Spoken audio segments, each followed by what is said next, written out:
So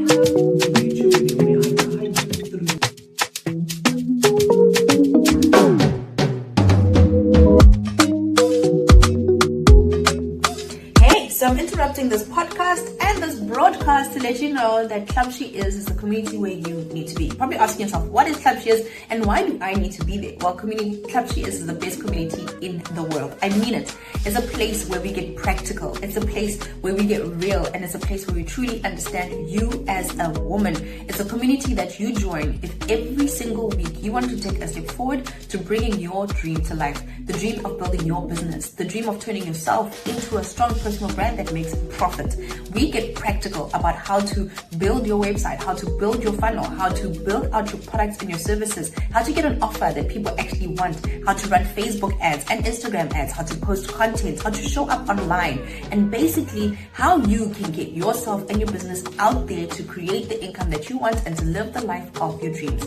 We're super practical. We cut the fluff and we cut down to the real thing with strategies that have been proven over time.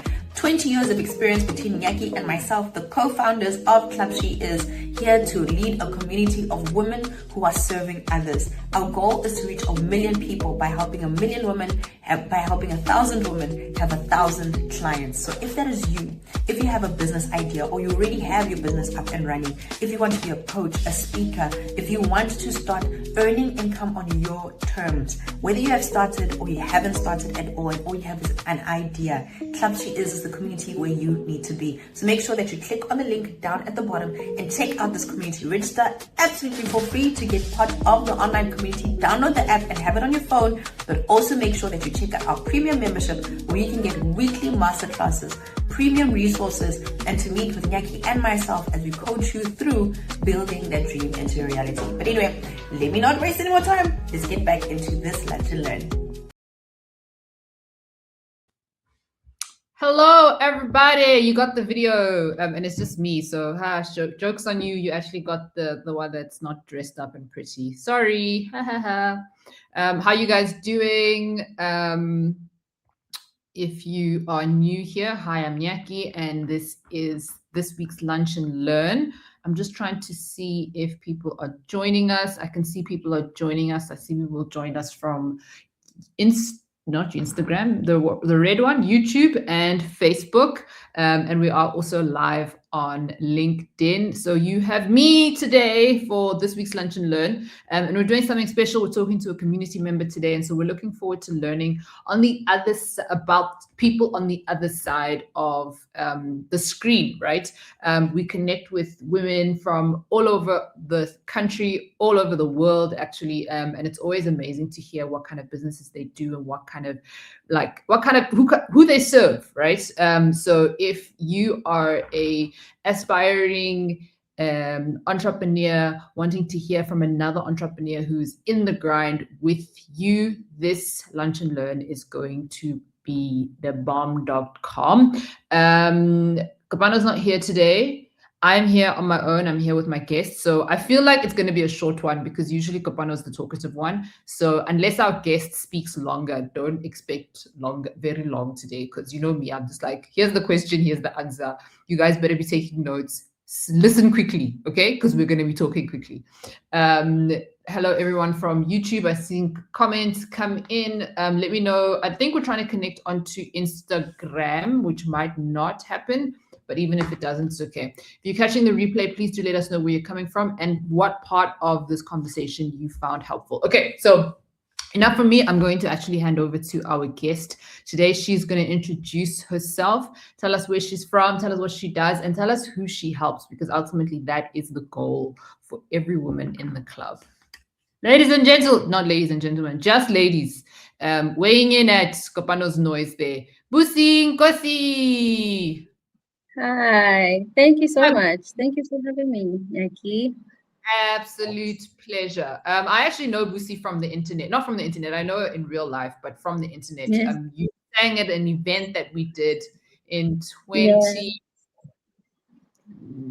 Before 2020, because that's when I stopped music officially. Well, definitely before 2020. Definitely before 2020.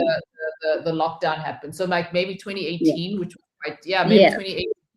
That's cool. What have you been doing since music? So I know you from music. What have you been doing since that? Maybe tell us a little bit about yourself, what you do, and like what keeps you busy. Oh, okay. So what I've been doing, one of the main things that I've been doing is I've been having babies, because since then I've had three. But I've ventured full time into business. I mean, I left work. I was working in the corporate world in 2018, and when I left, I thought I was leaving for music. I thought I was gonna go full time into music and go into like a professional career. And I think something when during the lockdown just hit, and I had my second child by then, and I realized that I didn't really have anything sustainable that I can sort of leave as a legacy to my kid. Yes, I was doing music and I was living my passion and I was enjoying it very much, but it wasn't bringing me like a stable life. Like I remember one specific day when I had a performance. It was a great performance, and then on a Monday, my daughter was sick, and I had to take her to the clinic. The life of an artist is a pay. You live by on the check. Like if you've got a gig and you get paid, if you don't have a gig, you don't get paid. So I hadn't been paid for the gig that I just done. So I'm in a long queue in the clinic, and it feels like a different world. Yesterday I was on a big stage, and it was all glitz and glam. This morning I'm in a queue at a local clinic, and I can't afford a doctor. And I think that just screws something in me that I needed to change something in the way that I was doing. Somehow find a way to still live in my passion, but also do something that's gonna go into my kids and benefit my kids and leave a legacy for them and their kids. So I went on full into business from 2018, but yeah, I don't know if I want me to go into the business now. Or, yeah. You love that. So you are a person who's like about sustainable legacy. I love that you mentioned that. Talk to us about then the businesses that you work, and specifically where the industries that you work in, because those are actually quite interesting. Yeah. Listen, my life is, I feel like I'm all over the place. I did music. I have a degree in politics. Then I went into the corporate world and I worked as an office manager. It's the only job really I had. I worked there for 5 years. I came in as a receptionist and then ended up being an office manager. And then the first business I started while I was still working.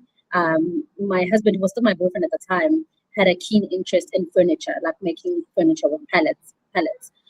So he started doing that, and I supported him, and then I was like handling the admin side of the business, marketing and PR and things like that. So that's how I ventured into business. But I've always had the interest, but I just went deeper into it. We did network marketing as well while I was working, and then eventually I left work, and then I just started focusing on business. So we continued for a bit with the furniture business. At some point, it stopped working out, and then we went into meat business. I think the next business was a meat business where we were selling mobile meat. So we had a connection with a supplier. People would place orders. I do like internet marketing, social media marketing. Would get orders, which get them delivered. At the time, my husband. Sorry, do you want to say something? No. I'm saying that's pretty cool. Keep going. Sorry. Oh, okay. So at that time, my husband was studying to be a software engineer. So he was doing that on the side. And with that qualification, we started bringing into our business. So the first thing that he did, obviously, with that qualification was to build somewhat of an app that we could the meat business that we were doing, it could be running through the app. So like, how do we sell the meat through the app? So instead of selling directly on social media and WhatsApp, we created a platform that people could order from then. Kind of worked, but it was a new concept at the time. I think it was 2019. And then in 2020, during lockdown, things were not working out in the other business that we're doing. So we're back in the township, we're back at home. And in the township, it was flooded. Despite the fact that it was locked down and everybody was supposed to be at home, the township was still hectically flooded. So we knew what the problem was as people that stay in the protest. People don't have enough money to buy like stuff that's going to last them a month, so that they don't leave their houses. They don't have enough. There's not a lot of data at the time. There was not even fibers. They hadn't put fibers in the township. And online purchasing for people in the township was they know about it, but not so much using it, you know. And it wasn't catering for what is it that people are buying in the township. And so, you know, me and him, when we see a problem, I think we've been doing business for such a long time that when we see a problem, whatever we come up with as a solution becomes our business. So we're picking that up as a problem, and then we decide, hey, let's create an online store that sells what the people in the township are buying. What are they buying? Mostly grocery stuff, right? So we created grocery hampers that included your typical maize meal, your rice, your cooking oil, made a cheaper package, like 500, and I think the biggest one was like 1.5. But the problem was still people in the township are not just going to like go on the internet and buy things, right? So how do we bring them into that world? And then we incorporated it with direct marketing, where our primary thing was to find people. So Soweto has about like 36 townships, Zola, Dobsonville, Middlelands, Petit, and whatnot. Our job was to find a person in each one of those, have them be the one that this is their store, but their store is in the phone. It's an online app, and then they will create a relationship in their backyard, in the community where people are familiar with them, because that's how the township works, right? It's easier to buy from people that they know. So they'll create the database. Then the app would be solely used by the sales consultants, who will be, when they collected orders, whether they got them from WhatsApp or collected them directly, they'd log them into the app and place the order, and that would come to us. We had the relationship with the suppliers. The supplier delivered to us. So it was bulk purchasing, because the sales consultant, when they had submitted their orders, there was a lot. It was delivered to us. The sales consultant would pick it up and then would deliver to the customers. So yeah, that became, I'd say that's the first biggest business that we had. Yeah, I don't know if I should continue going into the other ones or, yes, yeah, but that's the main business that we started with. Okay. And then, so, I mean, you've been working through those industries. What other industries? I see that you're wearing a car wash or a wash something. Yeah. That's the industry that we are in right now. So remember, our main business is the platform, is the digital. That became like our main thing. Whatever we attach it with, at the time didn't even matter. So it was grocery and meat at the time. And I always say to people, I don't go around saying I sell meat or I sell groceries. I sell a platform. This is the business. And then we will attach whatever is accessible or is easy to deal with at the time to this platform. Yeah. So during that time, I think in 2022, we were presenting somewhere and we were approached by a gentleman who's the CEO of Sonics South Africa. I'm not sure if you're familiar with the brand, but Sonics is it's a car care brand. It's a car care brand that is from Germany rather. And then he was the CEO of the South African branch, in a sense. Yeah. He approached us and he was interested in kind of distributing the product in the township market. It's a high-end product. It cost a lot. So he was struggling like with the guys in getting them to adopt it. So he approached us and was like, I've got this product. What can you do for me? You have the traffic. At the time, we had the traffic of people obviously now buying from us. And then, yeah, so we then sit down and then we came up with car wash. What we presented to him was, look, we can take your product and we can distribute it, but it's difficult to sell on its own. So we need to attach it to something to make the persons get value from buying this product and using it to wash their car. We will target car washes, and we've built an app. Again, our business is the system. So we built an app for the township car washes. And the app is a two-way app. There's a business app and there's a customer app. On the business side, it will help the car wash owner to be able to track their business, how many cars they've washed that week, that day, that month. It has a dashboard and will be able to report that. They'll be able to accept customers' appointment. They'll be able to close time slots and say, like, we've got too many people that have booked at 10. Let's close it so people can't book that anymore. They'll be able to get data. One of the important things in township businesses, like, they don't see the value of data, right? But if you run a car wash and you have data and data reports to you that you have 60% female that wash at your car wash, and they are between the ages of 25 and 45. That already tells you it's probably mothers. It's probably you can think of it, that those people what interests them. But in your car wash, there's like a shisanyama and there's guys blooming in the corner and they're smoking and they're drinking and they're making noise. So that doesn't correlate, right? So how do I use the data? Then now I understand who I'm catering for. So how do I cater for those people properly? How do I change my business to work for those people? And then on the customer side of the app, customers would be able to book appointments, they would accumulate points, there's a lot of rewards and subscription models and things like that. So, and then the key is the product. We'd also distribute this product. Remember now, to him, we're still distributing the product, right? So the access was, if you buy this product from us, you're going to have free access to the app.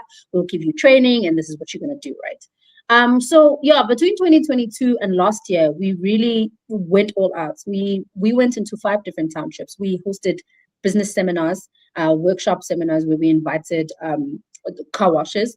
We went to Soweto. We did the first one in Soweto, and then we went to the Val. We went to Soshanguve. We went to Katlehong, and we went to Kagiso. And we'd have like about 90 something odd car washes attend those seminars. And we'd just like speak to them about the car wash industry. At that time, we'd like done proper research about like just understanding how big the industry is, how much they're sleeping on the industry. Most people aren't even treating this as a business. They are washing cars. And we were trying to get them to understand that you must get into the mindset, I'm running a business that wash cars instead of I wash cars, because then how you treat it will be different. So yeah, we went into seminars and we did that, and we're still pushing the product, because remember, the key is you buy the product from us, then you get access to all of these things. And from 2022 to 2025, it's also been data for us, because we picked up a lot of things along the way, just understanding how the industry works, the car wash industry works, from people that have been working from it.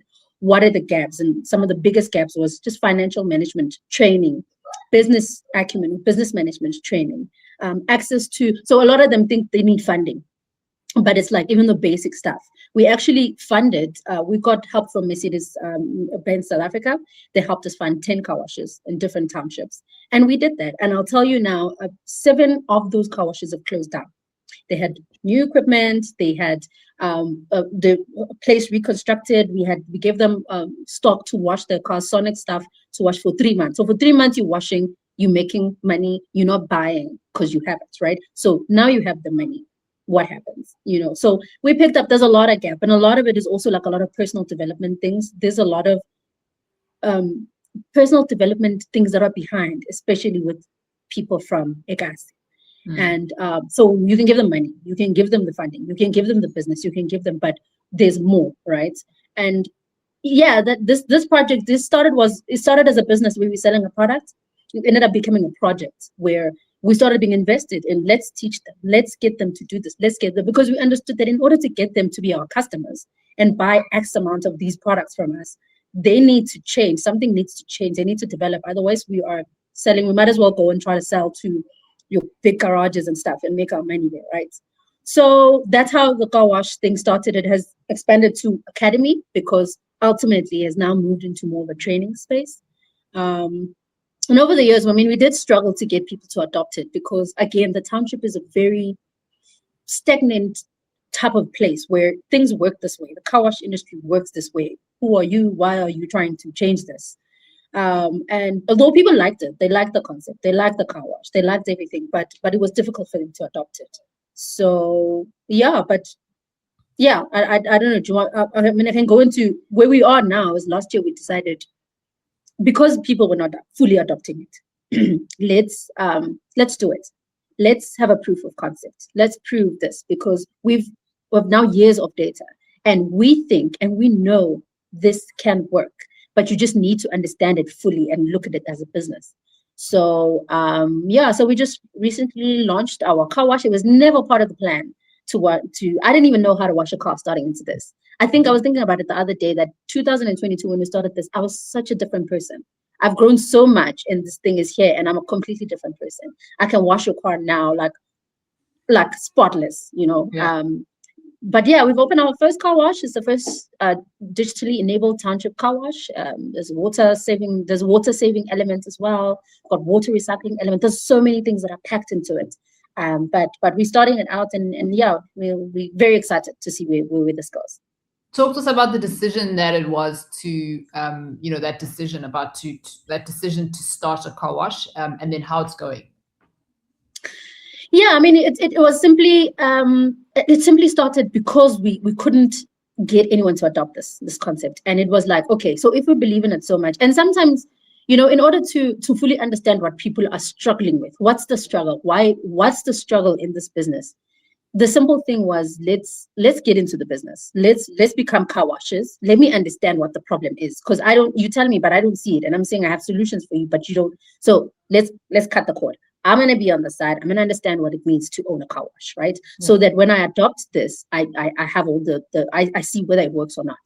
So yeah, we started last year, and then the full concept is it's going to have an app, right? But over the years, some of the other things we picked up was water usage in township car washes. One of the culture that we picked up is most of these car wash guys, they'll fill up buckets of water, put them on the side of the road. Maybe you've seen that when you drive, people with buckets of water on the side of the road. If people don't come and wash cars, and it's the end of the day, they chuck that water into the drain. Tomorrow they get more water, right? So it's like, whoa, there's a problem there. Leakages, most of them, their pipes are leaking. They'll wash a car, they'll place it there, the water will go. Nobody cares, right? So in the years that we were doing this, all this stuff that we were picking up, we put them and we put it into one package, which is now what you'll find in car wash. So we put water meter readers. Water meter reader is going to track how much water you use. The products that we use don't require that much water to wash a car. So we're really saving water with the product. We're addressing leakages. We've spoken to them in the seminars. We'd address it like you need to, like it's very, very important. If you can address leakages, if you can use the right product that doesn't need you to use that much water, if you can limit about 50% of the water that you've been using. Sure. There's data we've calculated that you can cut the loss by 50%. So we're doing that there. We've got a water meter reader. We actually also in the process of getting water filters that will recycle the water that is being used, because we built a big drain. Our drain is like a tank that collects the water. So when it goes down, then we're going to put a filter that's going to clean the water up, and then we're going to recycle it and use it back. And then we've got the app. We've got in the customer app, there's subscription. We'll introduce subscription models. We've embedded products into it where you like wash your car 4 times a month. On the 4th one, you're gonna get like an insurance for your short term for scratches and dents and things like that. So we put like stuff that will help us to have reoccurring customers or create retention. And then we're creating also like an economic eco hub in the township. So in the township, in that car wash, we are now trying to put like containers where there'll be somebody that's selling food. Obviously, those stuff is normally there in a car wash, but it's usually informal. So we're formalizing it. So it's like a mini center. And basically, we are just challenging the way that this township industry works, but also how community or townships just view businesses. And where we are right now, we just launched this car wash on the 18th, which is last Saturday. It was very exciting. I mean, it was full. It had a lot of people in there, and we're going to launch the subscription soon. So a lot of it is still on the testing phase of what works, what doesn't work. So it's all new. It's all new. I mean, it's been a week old, but this brand has been existing since 2022. So yeah, that's where we are right now. I love that. And then if someone's watching this and they're thinking about doing the same thing, right? Just disrupting, and not the same thing as in the car wash, but the same thing as like disrupting a very traditional economy like the township economy. What are the lessons that you would be able to share with that person? Look, I think you really have to know the space that you're going into and not just live there. And I think I've seen the difference because I'm born and bred in the township, but it's through this business and doing this that I fully started to understand that township has got dynamics. Township has got, I don't want to say curses, but there's things that have been in place that are very difficult to break. One of the challenges that we had setting the place up is we went through the government into securing a place that was once a dumping place. We cleaned it up. And when we cleaned it up, the community was very happy because it was causing issues for them. It was being used for crime and not. And so I stay in Zola, and then there's that place is my car wash is in Zola 1. We cleaned it up, and then so they don't know me basically. That's why I'm it's not my backyard. It's not where as soon as we start building, people started pushing back. Like, okay, who are you? Why would you come here and start a business? Right? We're no longer happy about the fact that I cleaned a dump that was causing a problem for them. And who are you? And who said you can do this? No, what if we wanted to do this? So the point I'm raising is there's dynamics in the township that if you want to start a business and that's going to disrupt how things are working, you can expect some pushback. And I said this to myself. I think when we started this, I knew that, but to experience it also is something else. Because you're trying to create a space and you're trying to create something that's going to help the very same community, and it's the very same people that will most likely be the first to fight you, because yes, they don't see the vision, and yes, they don't understand. And what are you talking about? Car washes don't work like that. What are you saying? We've got car washes all over the place. Who do you think you are? You know, so I had to learn that instead of being offended and upset, I needed to fully understand who it is that I'm dealing with. So I would say if you want to start something that's really going to disrupt, you really need to be prepared. And I say this like emotionally, I think spiritually, in every way, because that's going to challenge you. It's gonna, and it sounds so good that I talk about the business and whatnot, but the stuff that has happened behind it to get there has been, yeah, sometimes I've just thought people have approached this and said, why don't you just sell this concept to like a car wash in Santon or something? Because it makes sense, and it makes sense in that world. And it's simple, it's easy, we can do that. But I think once we started and it started being a passion thing, as I said, it started as selling a product, but it started really being a passion thing. It's like, who's going to do it in our townships? Why are the townships supposed to be left behind when the world is going digital and the world is going in that direction and they're staying behind? And when the township stays behind, what happens? You know, what's happening right now? It's like a lot of alcoholism, a lot of drugs. It's because there's no movement, there's no sense of life, there's no sense of purpose. There's just nothing. You just wake up and they just chill because it's like, you know, what are we going to do? So, yeah, I expect that you're going to get some pushback, because who are you? Why would you want to do something different? You know, so, yeah. So now looking forward, what are your plans? And this is kind of a question, I'm bumming off a question. What are the plans here that you have for people to gain interest in the adoption of, so both the car wash, but also the technology that's powering the business? Yeah. So the reason we're now calling it Car Wash Academy is because so we're giving it some time to just study what's happening here, like collect the data, see what works, what doesn't work, just fix the model. And then after that, we want to relaunch. We want to go back where we started, where it was always about helping develop and grow township car washes and township businesses. So we're going to launch the Car Wash Academy. We're going to go like through an own onboarding process where we get car washers to onboard. And right now, the plan vaguely is to like maybe have like a 6 months kind of program where they'll be able to attend the program but still run their business.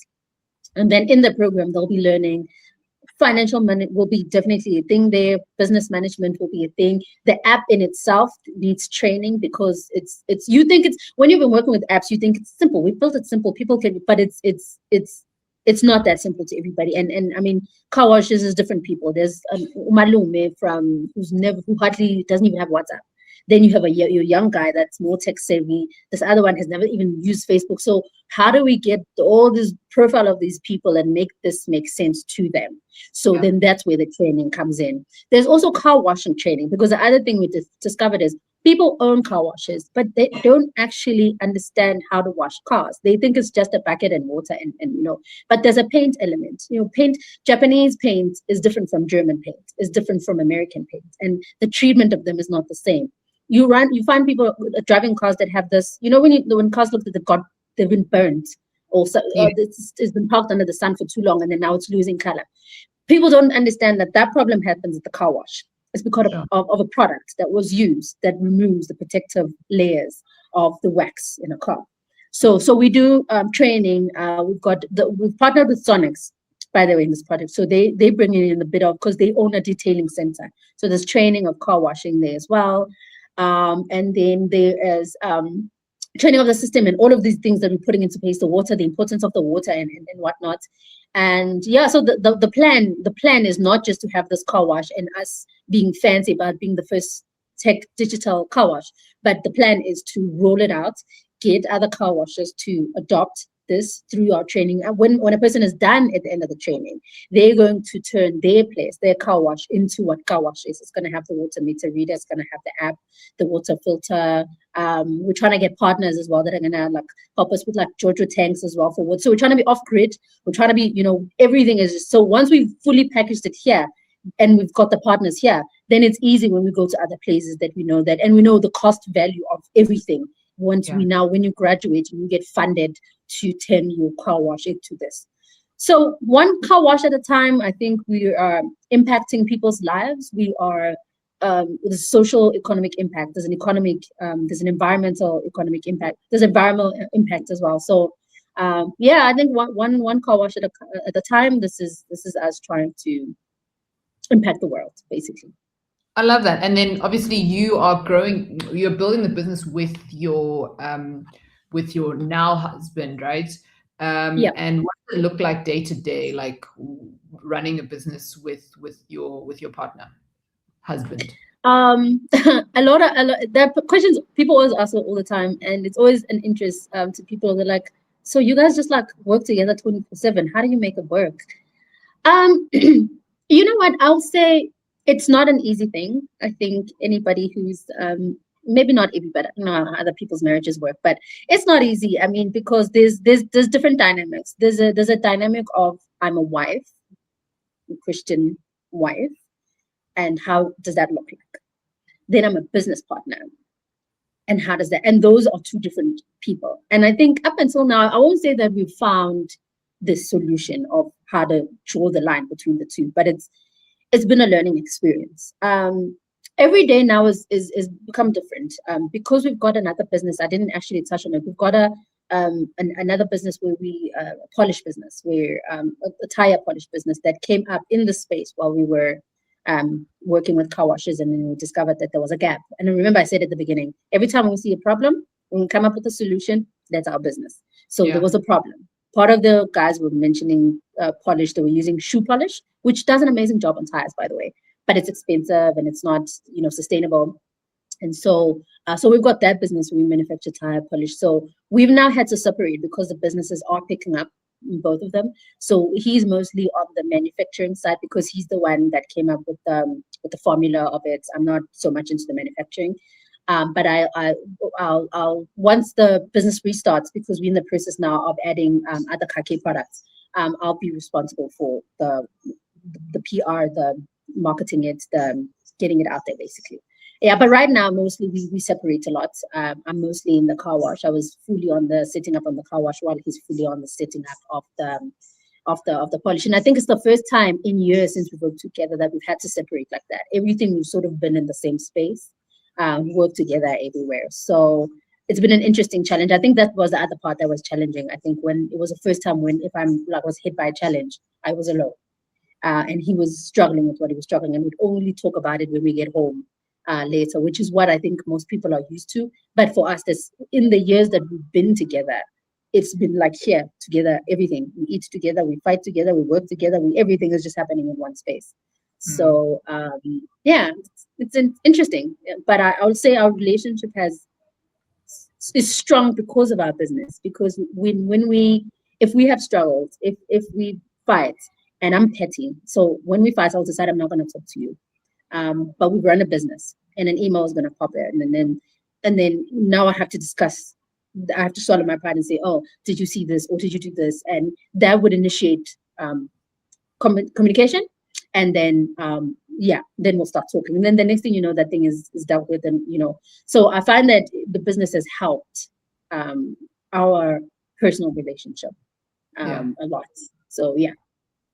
Okay. And then you mentioned in the beginning, obviously you're doing this all for your babies. How is managing that with many, many, many children? Yeah, it is not easy. It's not easy, especially because they're young and they need attention. Look, everything we're doing is to change our kids' life. Me and my husband are from the township, and we've always wanted a different life for them. And so it's a balance thing. And I think especially for me as a mom, and I'm a very hands-on mom. I'm the mom that I'm the friend type of mom, so my kids come to me for everything. And it's three ways, because I've got a 10-year-old who's like now going to the teenage years. So that's you dealing with something different. And then you've got a 5-year-old and you've got a 2-year-old. So I have to learn, no matter how tired and drained I was, especially just setting up this car wash was very texting emotionally, and I'll come back home and I feel so drained. And then when you walk in, they just like jump up and everybody wants to tell you about their day. They want you to see this, and you have to switch into that. So I think it's a conscious thing. It's just a conscious decision that I every day have to make, that even though I'm tired, even though I have to, like, they'll always force, like, come read the story for us at night, and I'm like, but then I have to remind myself consciously that I made the decision that this is the type of mom that I want to be, and I've started this, so I can't drop them because now I'm busy and I'm saying I'm making a business for them, but now I'm not available for them. So it's not an easy thing. I won't lie to you. I battle with it a lot, especially because the businesses are both at the beginning right now. So it's requiring a lot of our time and then you still need to show up and be a mom and be a parent. So yeah, I don't know if I've found the balance, honestly. I think I'm searching for it every day, to be honest. Okay, closing thoughts. What would you say to someone who wants to start a business and because they're in the township, but they think that, no, well, they have to wait until they are in the suburbs, or they can only start it in town, or what would you say to someone who wants to start a business specifically servicing people in the township? I would say that if we all grow up and we do well, especially us that are born in the township, and we do well in life and we leave because, it's like, I don't want to be in the township. The township is whatever. And then we walk away. You really have to ask yourself, what are we leaving behind? And how long? I mean, you are in the suburbs. There's no border, right? So the stuff that you're leaving behind somehow will find its way to you, to your life. And somebody has to do it. We have to care. We really have to. And I'm not saying this because I'm like a philosophical person that, like, I'm not. I think for me, situations put me back into the township. But because I was back there, I was forced to look around. When you have access to have been in the north and now you understand how that works. And then you're forced to come back into the place and then you realize, gosh, these people are left behind. So who's going to make sure that this development in the places that grew us? Because as much as we could hate the township and say all this stuff, we grew up there. A lot of this tenacity that I have to go on and to fight was born because I was born in the township and I experienced whatever that I experienced, and it made me be hungry to go out there and get more, right? So now it played a role in pushing me indirectly or directly. So I'm there now, but what happens to it? And these younger kids that are coming up, maybe they don't even have the same tendency, and that's what I'm seeing. They don't have that much hunger that we had, the 90s kids that we had. They don't have it. The world has changed. So what happens to them? What's going to happen? What's honestly going to happen? And I can take my kids, and like I said, I'm in the suburbs and they grow up there. Then I always say this as a joke, but the worst thing is then my daughter grows up and then falls in love with this guy from Isola, who we thought we left behind. And now, so we have to care. Somebody has to care. So this is, I think, a message to a lot of people that are born, and I know a lot of us are born and grew up in the township and even villages. We need to care. We need to go back. We need to use whatever thing that we have where we are right now to give back. I went to my former high school just recently. The school was falling apart. It's breaking apart. And I'm like, what happened? Where's the alumni? Where's the people that got it? Others are pilots, others are this. Why are we looking away? Who's going to look at what happened? Well, these kids are struggling. There's no sports in the school. I mean, there used to be everything in my school. There's nothing right now. So why are we not planting back those things? So I think that's it. Like, just care about it and do something about it, because somebody has to. And it can't be one or two people. So, yeah. I love that. Just care. And that's for anything, right? Just care. Kind of business. Mbali on Instagram says, read a story for me after a taxing day is the worst. I can tell you, Mbali, I've never experienced. Yes. It's tiring. It's tiring. Andra says, great insights. And we've answered this question. What are some of the things? Okay, we've answered that question. Thank you, Busi. This was a very insightful conversation. I think we can definitely feel the power or the the passion that you have for business, but also just helping build the South African economy, which is amazing. Yeah. We absolutely love that you're a part of our community, and we wish you all the best. Oh my gosh, like the problem is Soweto is far from where I stay. It's not even like I'll come wash my car when I know. I know Soweto is hella far. Yeah. Yeah. We really, if you guys are in or around Zola 1, that's where car wash is. And if you're wanting to start a car wash business, Busi is probably the best person to speak to, because Speak to me. I love that Speak to me, yeah. I love that those insights that you're able to draw, and just the sustainability, or thinking about the sustainability of the car wash, right? So both in the product usage, but also more importantly in the water usage, and then obviously the the maintenance and the maintenance and the care that you take, and understanding the different vehicles and helping them, just making things nicer. Just care. People says yes. That's and then art, and it opens your mind up so much. Love that. So thank you so much, Busi. Thank you. That is it from us, girls. If you enjoyed this conversation and you're watching the replay, do let us know in the comments below. If not, find us next week Friday. No, I'm lying. It's not going to be next week Friday. So we don't do on public holidays, and I think next week Friday might be a public holiday. So it's not going to be on the holiday. Friday. Yeah, life of entrepreneur. You never know. You find out only on Monday, Tuesday.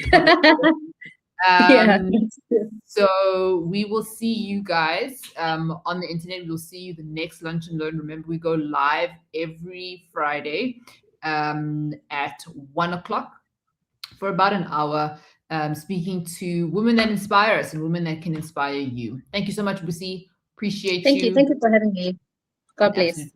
Bye, everyone. Bye. Just stay on the call, Busi.